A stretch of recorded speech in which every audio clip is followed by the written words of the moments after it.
Tonight's event is a wonderful partnership between the Substance Prevention Alliance of Needham and the Needham High School Parent-Teacher Council. I'm Aaron Seacott, principal of Needham High School, and I am proud to be affiliated with both of these wonderful organizations. Tonight will be a chance to hear from some experts with broad experiences, chance to deepen your own understanding as parents of how to support your kids as they make healthy choices, something that we're all striving for. During this evening, we'll hear an overview of the Massachusetts Social Host Law, its implications for you as parents, most importantly. We'll also hear about the impact of substance use and how parents can talk with their teens about expectations around hosting parties and youth substance use, something we're all curious about. At the end of the discussion, those of you who are 21, and I think we've all met that category, are encouraged to visit the Hidden in Plain Sight exhibit, just located off to the side. The exhibit is a mock teen bedroom. It probably doesn't smell as bad as your teen's bedrooms. It will, though, provide some insights into what you can be looking for and maybe should be looking for as you're interacting with your teens in their spaces, which I'll remind you are your spaces. Before we get further into the evening, I do want to make sure to recognize a few folks who made this possible. Karen Shannon, who's standing here next to me, is the Substance Use Prevention Coordinator in the Division of Public Health here in Needham. Tonight was her brainchild. It is her energy that made this happen. So would love for you to join me in saying thank you to her for making this possible. Thank you, Karen.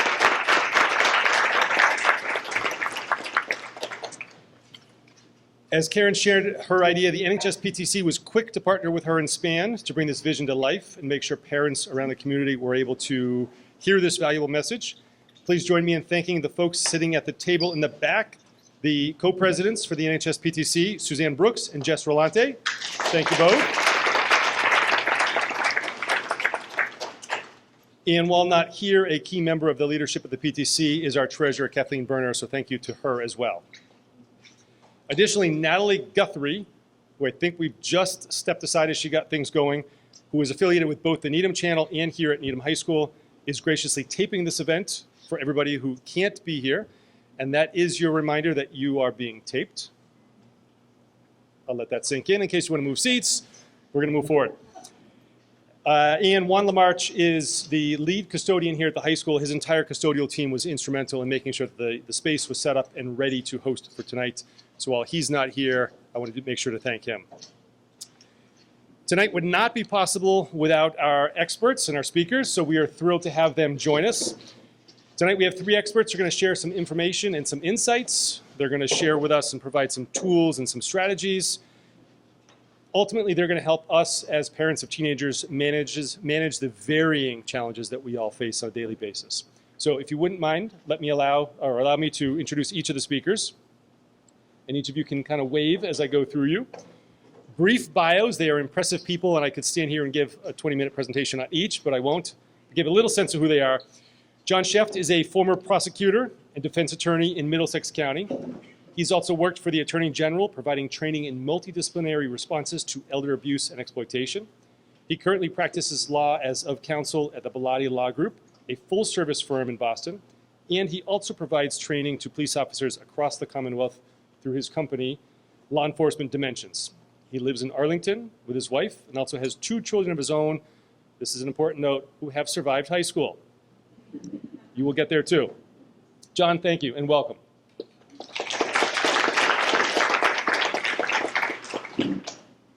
Someone who may be a familiar face to many of you, Chief John Schlittler, is a 25-year veteran of the Needham Police Department, first joining the department in the spring of 1998. Prior to which, he was in the Natick Police Department for 3 years, Nantucket Police Department, very different community, for 3 years. Chief Schlittler holds a bachelor's degree in criminal justice from Stonehill College and a similar degree, a master's degree, from Westfield State College. The chief is also a graduate of the 259th session of the FBI's National Academy located in Quantico, Virginia. Little known fact about the chief. Thank you, John, for being here. Appreciate it. And Dr. Paula McAvoy is a pediatrician who practiced primary care here in Needham for 15 years and is now working at the Hasbro's Children's Hospital in Rhode Island, where she works with adolescents with mental health and substance use challenges. She's a Needham resident with 4 grown children, all of whom graduated and survived our very own Needham High School. Welcome back to the NHS, Paula. And at this point, I'm very happy to turn the microphone over to our own Karen Shannon. Thank you very much. Thank you, Aaron. Everyone hear me all right? Okay, great. I'm a lefty, so this will be interesting. Here we go. So as Aaron said, I'm Karen Shannon. I work in the Needham Public Health Division, and I'm also the program director of SPAN. Delighted to be here tonight and offer you this program. Hopefully, many of you have had a chance to check out this slide that's been up for a few minutes, just to be able to give you an opportunity to read a little bit about SPAN and the work that we do. It's important to note that SPAN is Needham's community coalition for youth substance use prevention, and it is through the work of the volunteers that we have from various stakeholder groups, including youth themselves, parents, healthcare professionals, school administrators, and so on, that we come together for this mission. This is not, I was appreciative of Aaron's introduction, but I couldn't take credit for this being my brainchild. This is the work of the coalition and all the people who put in endless hours trying to put together prevention strategies like this one. So when we take a look at this slide, you'll notice it says, what is SPAN? We take a collaborative data-driven approach to the work we do. And it is that data that I'd just like to spend a quick moment on. One of the major data sets that we rely on is the Metro West Adolescent Health Survey. Many of you perhaps are familiar with this survey. It is one that is administered every 2 years to our children who are in grades 6 through 12.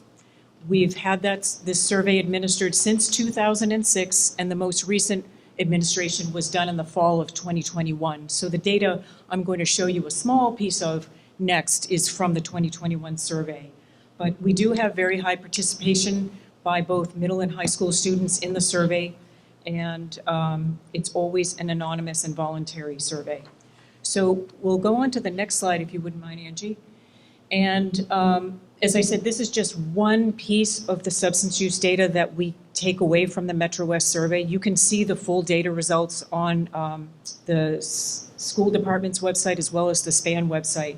But for our purposes tonight, for the social host topic, we are sharing some alcohol use data. So for example, on that left-hand graph, you will see our Needham students highlighted in the darker blue, and for just about all but one of the categories displayed there, our Needham High School students report greater use of alcohol than their peers from 25 other towns that participate in the Metro West survey. So whether that's lifetime drinking, current drinking that's in the past 30 days, or whether it's binge drinking or have reported having ever been drunk, they've exceeded their peers in that regard. One other thing to note on the upper right-hand side of this slide, you'll notice that the reported use of lifetime use of alcohol increases incrementally from 9th through 12th grade. 34% of our 9th graders reported that lifetime use of alcohol, and then by 12th grade, it's up to 69% for the 2021 survey. And then finally on this slide, one of the other important aspects that we use in the coalition planning is we look at the availability and access to substances. So this particular set of data refers to access to alcohol. So our students tell us where they obtain alcohol. And you'll see there 74%, for example, report obtaining alcohol from a party, which is relevant for our discussions tonight. And then it goes down the list there, and you'll see 28 and 29% respectively for obtaining alcohol either from the home with parent or guardian knowledge or without their knowledge. So one other little piece of data before we move on that I would like to point out is the effects of underage use. So teens, through a study, it has been established that teens who drink before the age of 15, 40% of them will develop an alcohol use or dependence issue at some point later on in their life. But for every year that they delay onset of use, that likelihood decreases. So if they wait until they're 18, for example, there's less than a 20% chance of developing a substance use or dependence use at some point in their life. Now, the good news is the majority of our Needham High students do not use substances. And I'll point out, in fact, down here at the front, we have some positive community norms messages around the fact that most Needham High students choose not to use substances. That's taken from the 2021 data. But we are so glad you are here tonight. We know that maybe for some people, the topic of social host is a little bit uncomfortable, but I applaud you for coming because we encourage you to learn and take away tonight the feeling of being supported by this topic and empowered as parents. Because you as parents are the #1 protective factor in your children's lives. Yes, I want to say that again. You are the most influential people, adults in their lives, even over their peers. That's a proven piece of data. So together as parents, I being a parent of 3 in their 20s who all came through Needham High School as well, I say let's lean in together as parents by making informed decisions on topics like social host so that we can guide our children through these years as safely as possible. So tonight is not about judgment. We're not here to stigmatize the issue around social host. We're really here to share the information for you to be able to make choices in your family for what your decisions will be together as a family. All righty.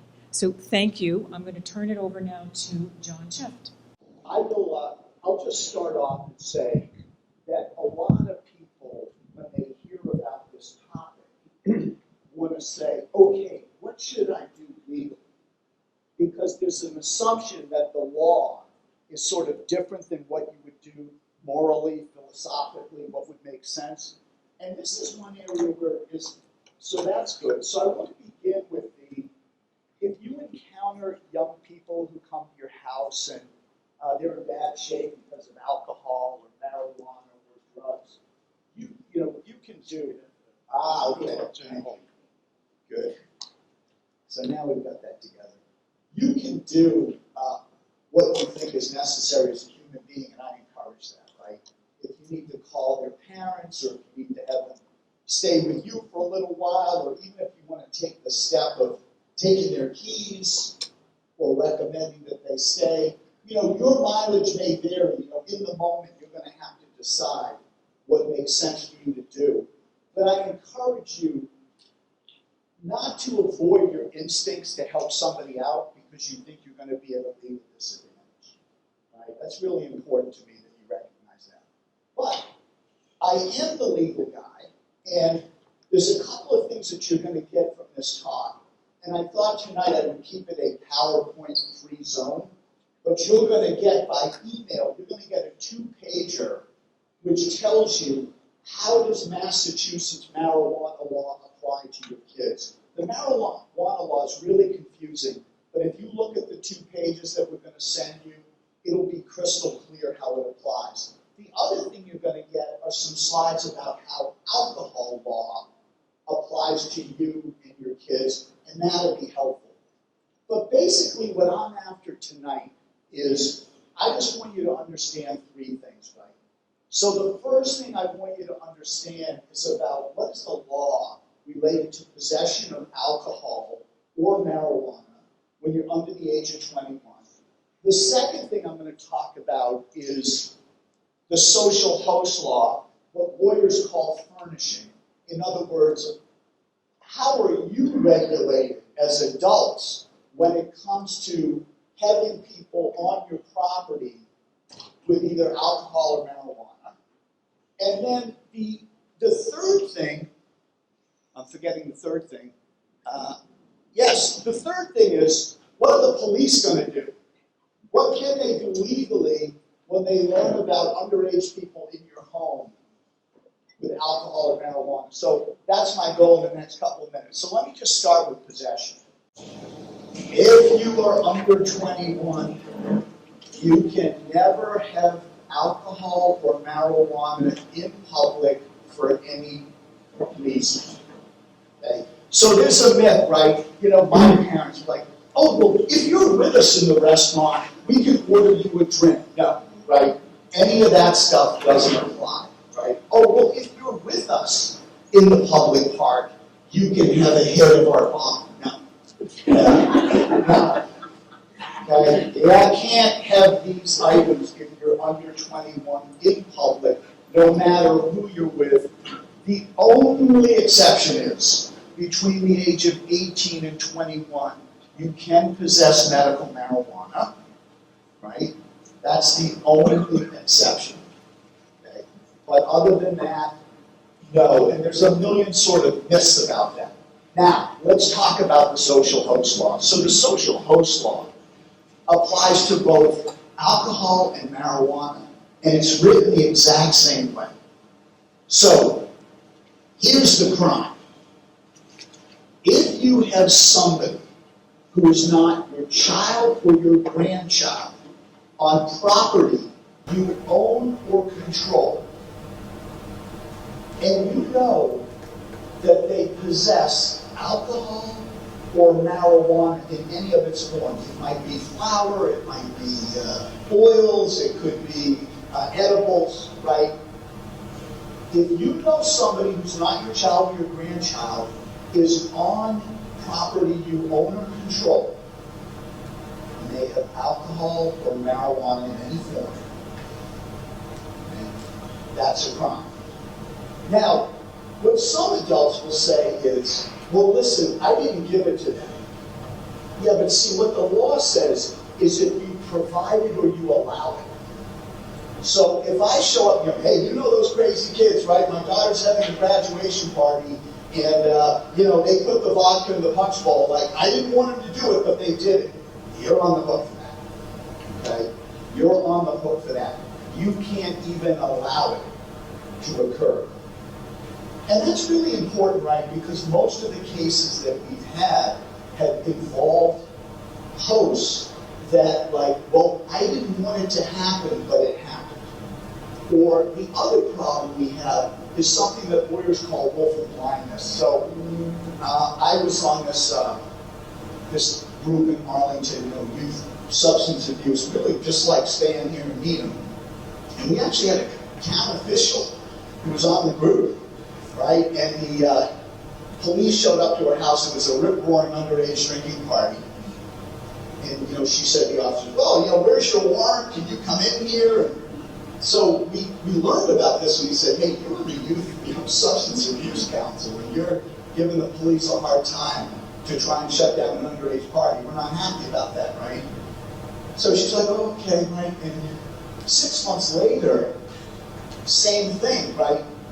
Rip-roaring party, a lot of underage kids there, but this time she's up in the bedroom with the headphones and the pillows on her ears. And she said, I didn't know what was going on. That's called willful blindness. Now, she was prosecuted, and she was convicted, okay? Now, the worst case I know of was a situation that happened. This is a case called Connell versus Kerman, and this will be the next lesson on social host. So Colonel was a 19-year-old kid. He was a sophomore at Syracuse. He came home for vacation. He had a 16 or 17-year-old friend who came to the house. The parents were out. Sound familiar, right? And so he opened up the liquor cabinet. The 16 and the 17-year-old drink. They then get in the car. They drive up on the sidewalk. They kill a 16-year-old boy. They cripple his 16-year-old girlfriend. Right? So the young kids are prosecuted, right? But so was the 19-year-old host. He said, I wasn't even there. The court said, we don't care. He said, hey, I can't be a social host because I'm not an adult. The court said, that's not how we read the law. You may not own the property, but you were in control of the property.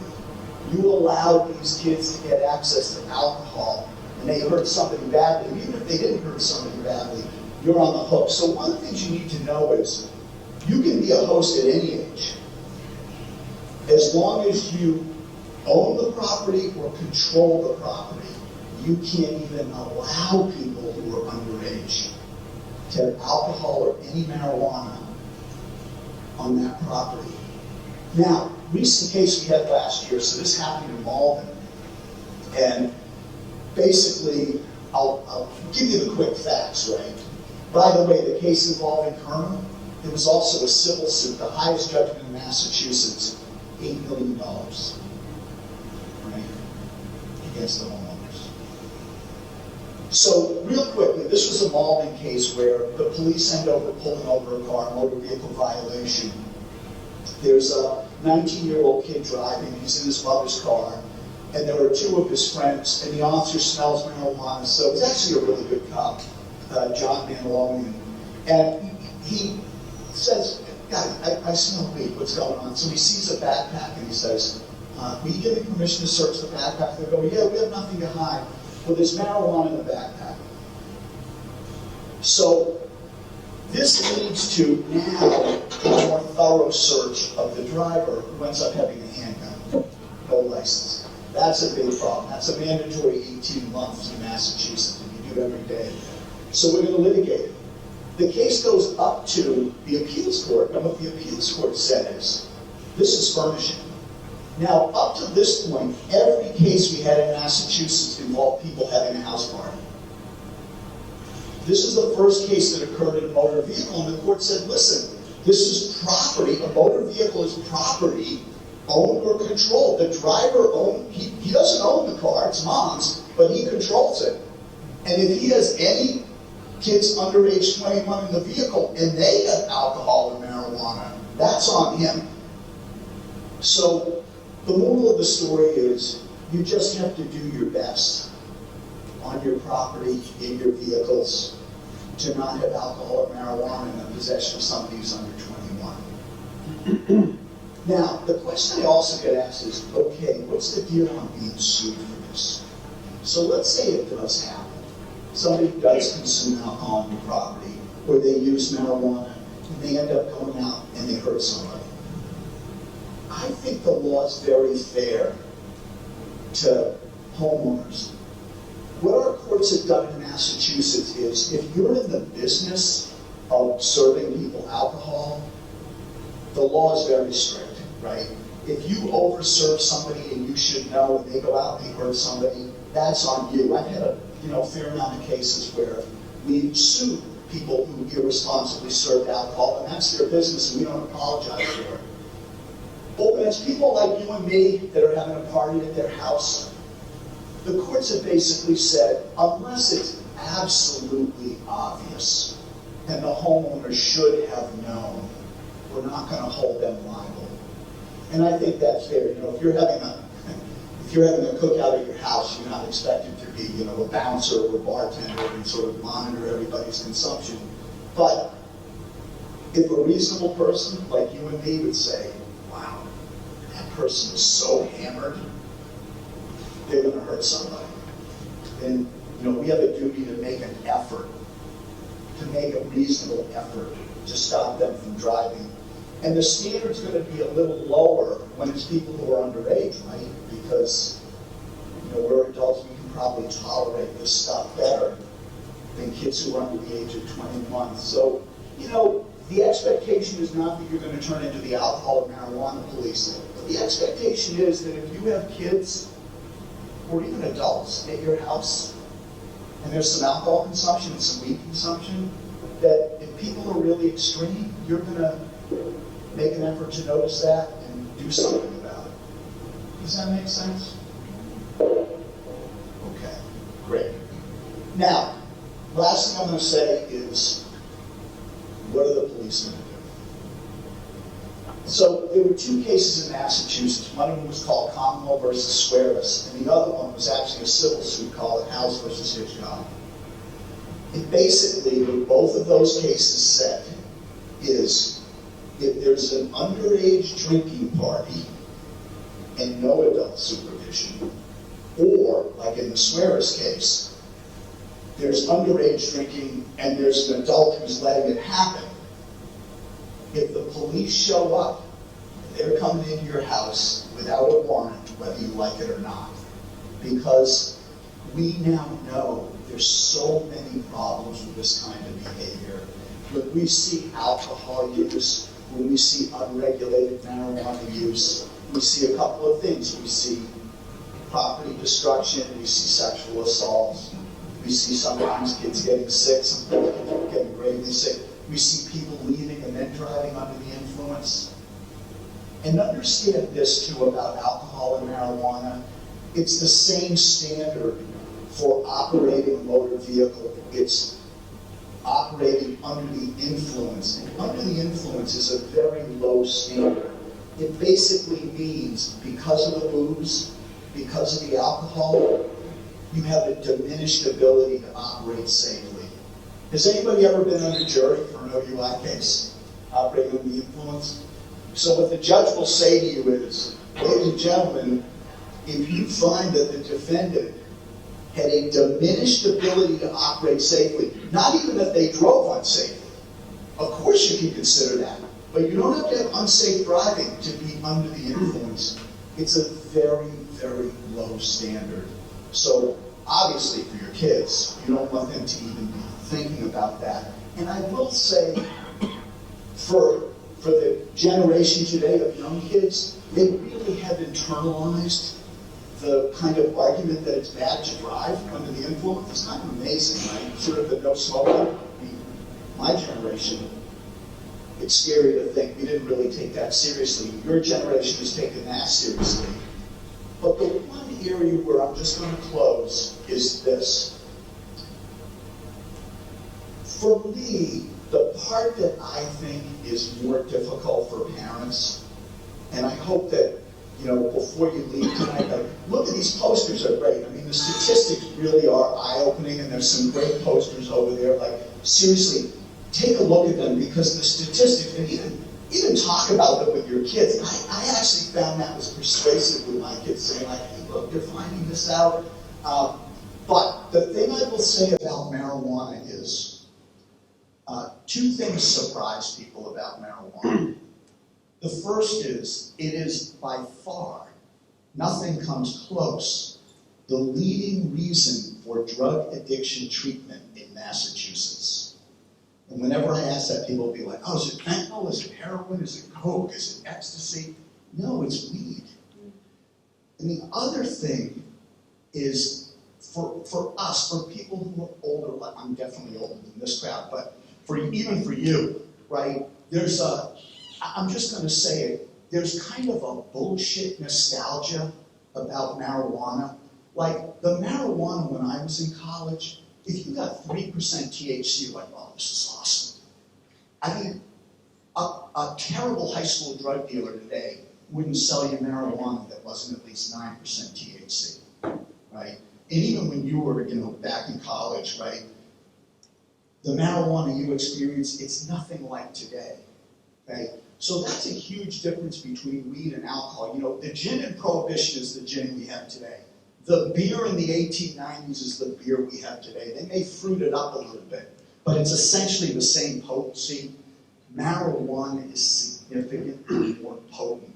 And that's where I think your kids are underrating the danger of its use, So I just want to throw that out to you.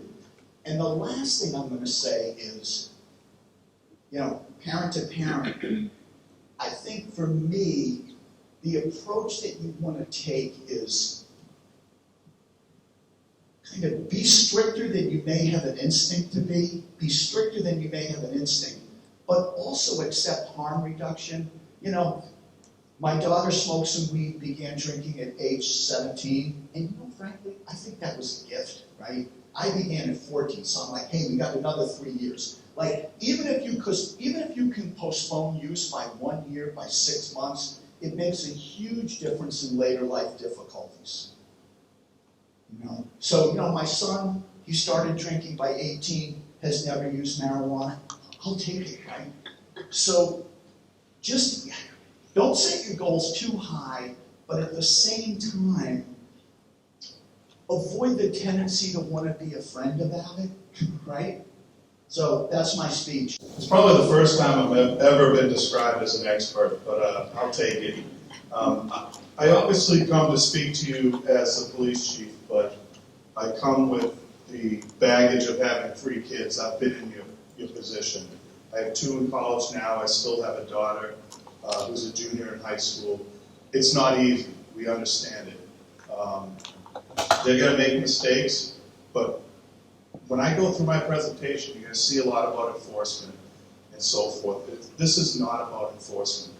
This is really about keeping your kids safe, right, and getting them to their next stage of their life. Unfortunately, we've seen some pretty horrific and terrible things through my time here as a police officer, and that's what we're trying to avoid. Because it takes a community to raise kids, we know that, and it's not easy. And as my kids, they know what I do, and they call me cop dad, because I'm all over. Like when they come home, I'm always sniffing, "Are you drinking, or what are you doing?" You know? And they get so mad with me, but they understand it. And again, the goal is to keep them safe. So we're going to talk about what our response is, and obviously the result is keeping them safe. So the Needham police are going to respond to any type of incident with drugs and alcohol, report of an underage party, or with kids that we feel that are under the influence of drugs and alcohol. We initiated a zero tolerance policy back probably in the late 90s when I was here, and we still have that policy in place. And really what it means is that our officers have to take action, and that doesn't mean that they're going to be arrested every time or they're going to be brought down to the station. That could be something as simple as call the parents to come get them and pick them up. Our supervisor is going to respond as well. It's mandatory, obviously, if they're available. And his duty is to make sure that everyone is sober, and if they're not, we're going to get them to their homes. A lot of times we'll give kids rides home, or even the worst, we'll make the kid call the parents and say, "Oh, this is what happened, can you pick me up?" Make it a little bit difficult for them. Our incident report will be filed, include the name of the property owner, and we forward to our SROs and our juvenile officer. Our SROs do an outstanding job. They really are an integral part of what we do in a connection to our community and our kids, and we rely on them quite a bit. And so, for our MOU with the Needham school system, the reports are going to be filed to... Can you just say what those things stand for? Yeah. Memorandum of Understanding of the SROs are the school resource officers. So we have an MOU, Memorandum of Understanding with the schools, that outlines the ability to share information and how we work with the schools to ensure that the kids are safe. Because a lot of times what we saw are kids, things are happening outside the community that the schools might not know. So we share information to make sure that everybody's on the same page and keeping the kids safe. So the reports will be shared with them, and obviously some of you that know your kids in the high school, there are ramifications from the school in terms of kids that are caught with alcohol and so forth. Enforcement options. Our laws associated with the underage drinking is of fundamental importance to this policy. The word enforce is used in this policy means to suggest a course of action. So that's what we talked about. This is our zero tolerance policy. They should be aware of appropriate circumstances that juvenile diversion can occur. A juvenile diversion, Sarah Musman is here in the back, and she does a great job. I'm scared of her. I see her and I'm like, all right. But she does a fantastic job with the diversion program. And really part of that, and we'll go into it a little bit, is they come in, they do community service, they do different things, they have to write a letter, and they integrate with parts of the community to take care of this. And she is strict, she is on them. If I'm caught that, she's 100 times worse. I know it, because I see how she is with the kids. They're contacted. I don't know if everybody's aware, we talked about social hosts, the incident that happened in Devon, I think it was a year or two ago, where a Massachusetts state trooper had a party, a graduation party at the high school, after high school for his kids.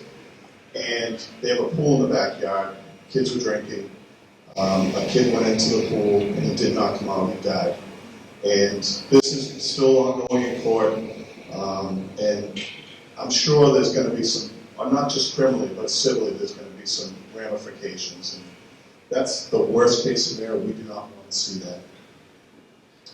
A little bit our youth diversion program helps young people who are facing juvenile charges and allows them to avoid prosecution in exchange for community service. When you go to court, the whole idea is, I think people get extremely nervous. They freak out and they're like, I'm going to get an attorney. They don't want to deal with the police. In some cases, obviously, if it's a youth, alcohol, drugs, or something of that nature, the diversion's great. Working with our SROs, working with us. It's just such a great program. We don't want the kids to be, get a conviction or anything like that. It's very rare that that happens, very rare. But this program is to avoid that so that there is some responsibility on their part, and we're able to avoid any court proceedings. And it provides positive alternatives to court involvement, helps the youth accept responsibility for their mistakes and contribute to the community, and learn from the experience so they will not reoffend. How does it work? How does it help our youth in our community? Provides a better alternative. Collaborative approach provides support from within. Fosters positive youth-police relationships. Provides protective factors for our youth. Creates a positive relationship between the Needham Police Department and the youthful offenders. And helps prevent recidivism and future involvement in the criminal justice system. And the goals of the Needham Police Department really are to be part of the community. Like I stated earlier, we really want to work with our kids, and our SROs and our juvenile officers are always out there. They're always talking to kids, they're always talking to parents. You can reach out to our SROs at any time and talk to them about an issue. It doesn't mean that they're going to take action. They're going to work with you to get the right resources that you need, whether that might be counseling, that might be somebody up at the high school or somebody in the private sector to help with whatever problem's going on. But the more people know, the more people work together to get the right outcome. So this is, we just go over our goals. We hired a clinician, which is a co-response clinician, does mental health, substance abuse, and so forth. 20 hours a week. Come July, that person will be here 40 hours a week, and they're awesome, resource for mental health, which we see a lot of nowadays. But they also work with substance abuse and so forth. So that person, in times, will co-response with our police officers, and then there'll be a lot of follow-up. So that clinician can call back and set you up with resources, do check-ins, and they're always back and forth to the houses. So it's been a great resource for us, and we've seen a real positive change. And we'll continue to collaborate with our community partners, continue to spread community awareness of the benefits of the Youth Diversion Program and expand our resources. And that's really from our end. But again, I know we did this several years ago, and I think people took it as they understand, this is all about enforcement. That's what we want to do. We want to go out and get numbers, and that's not the case. We have many layers now that we've never had between our police response and the court system, whether that be the schools, our SROs, our diversion program, and so forth. So we're putting it out there that we're here in a layered approach with our community to make sure we're doing everything possible to keep our kids safe. So thank you very much. Thanks, Karen. Thanks for putting this together. It's awesome. And I feel so privileged to be with John and John, the double Johns. And I don't have any slides tonight because I have a bunch of talks and I have way too many slides. And I thought I would just talk. And I want to start with just saying that, we have a lot of maybe some negative things we're talking about with teens that, they do this, they drink, they sneak out, they have parties. But let's just take a minute to say, teens are awesome, right? Teens are fun, they're funny, they're annoying, they're messy, they're obnoxious at times, but they're really fun. And it's a short period of time that kids are teenagers, and I think we should just take a couple of minutes to just enjoy our kids while they're young, because they grow up and they move out, and you miss them. My kids are in their 20s, and I have a granddaughter. You know, she's married, she's out. A couple of kids are moved, and one's in college, and some nights we're home with no kids. So take a minute to enjoy them, and we'll think of the good parts. So I am a pediatrician. I know a bunch of you guys. I worked in primary care for a long time, and as time has gone by, you know, we're seeing less medical illnesses because there's a lot of immunizations, there's a lot of good, you know, healthcare advice out there. And as time has gone by in my career since I finished residency in 1998, we're seeing so much mental health stuff, and that's not a surprise to any of you guys. And we're seeing so much substance stuff. And it's really scary out there. And I think a couple of things play into that. And one is social media, for sure. And one is the substances. And John started to allude to that. You know, the marijuana is not the same. It was 17% when we were young, and it's up to 34% now. And kids are doing things like dabbing. I don't know if you've heard of that, where they take the oil and they kind of boil it down and they make it 80%, and they smoke that. Actually, I can do this. And, you know, some of my talks are about alcohol, some are about marijuana, some are about opioids. And next Monday is Fentanyl Awareness Day. So we're talking about our kids, you know, not only drinking and smoking weed, but, you know, taking a Xanax and it's made of fentanyl and they drop dead, you know. So it is just really scary out there.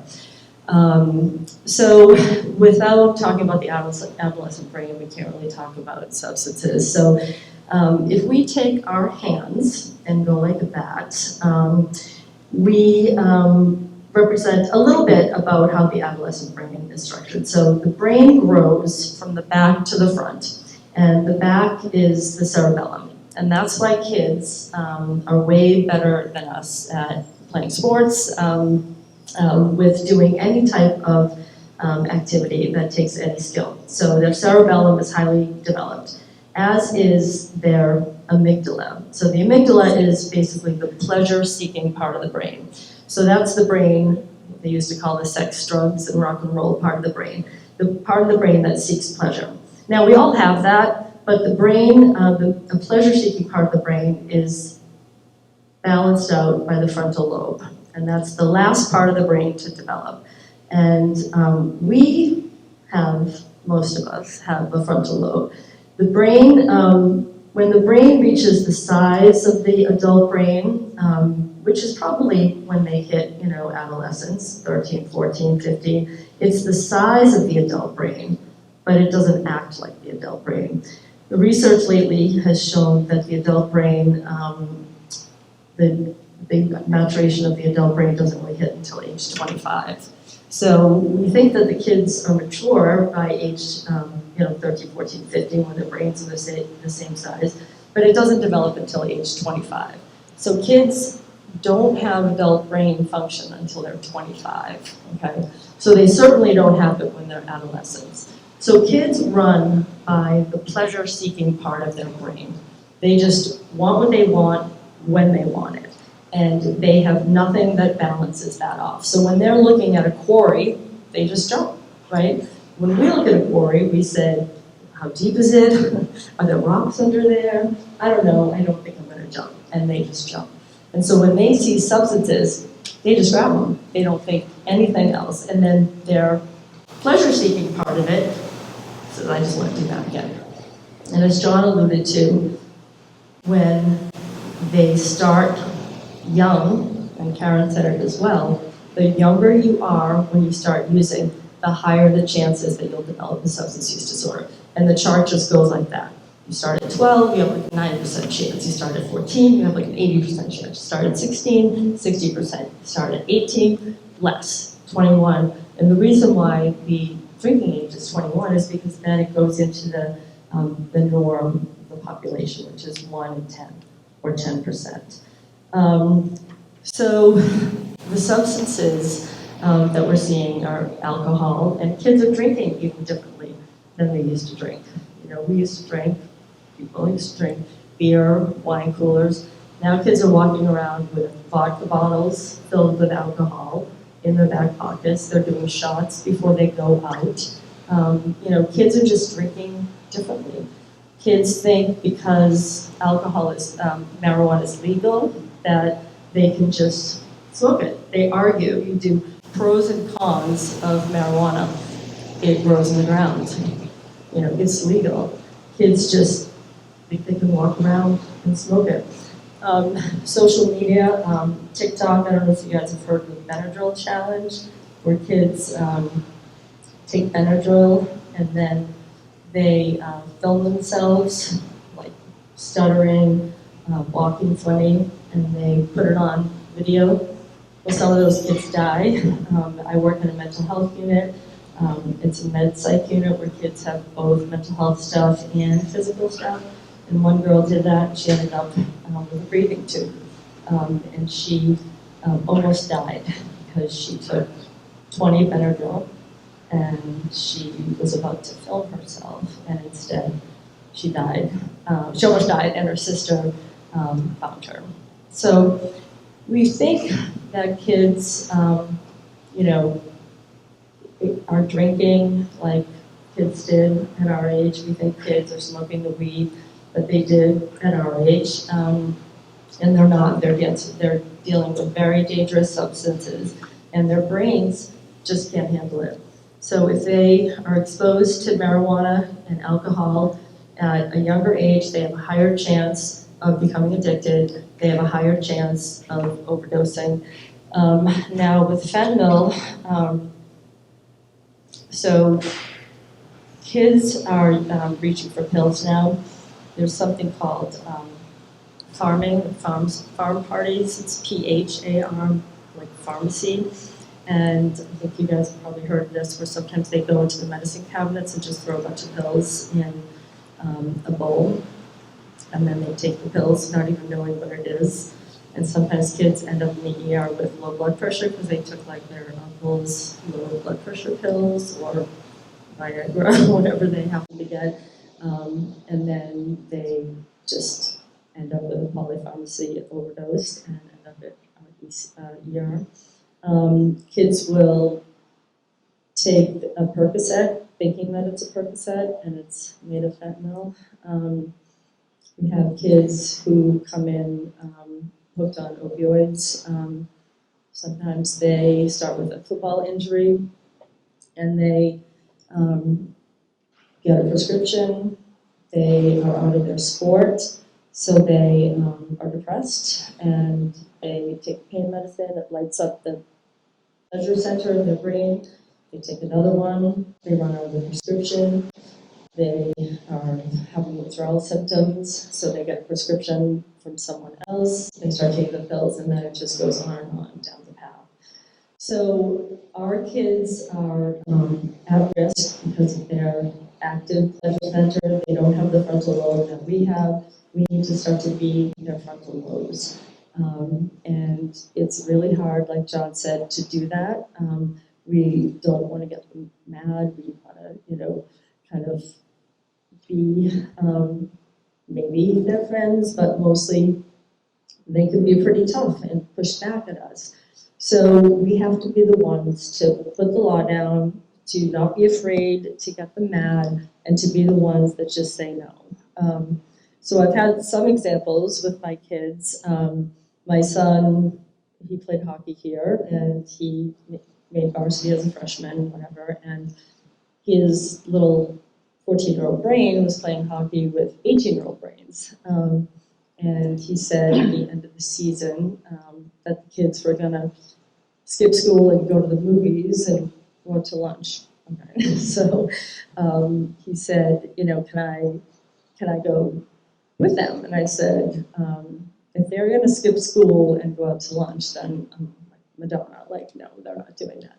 So I just said, no, you can't do that. And he's like, please, can I go? I said, no, you're not going. And he's like, can I go? I said, no, you can't go, you're not going, you can't go. And the relief on his face he didn't want to go. And so for me to be able to just say that, you're not going, that was what he needed. After a prom party, can we have it at my house? Nope, nope, nope, no. Please, please, please, no one else is a place to have it. Can you please have it? No, we're not having it. And so you just have to say no. You just have to be firm, and you have to be the one to just say no. So it's really hard, but you just have to do it. So I'm kind of rambling right now because there's so much in my mind. But the bottom line is that kids really want us to say no. It feels like they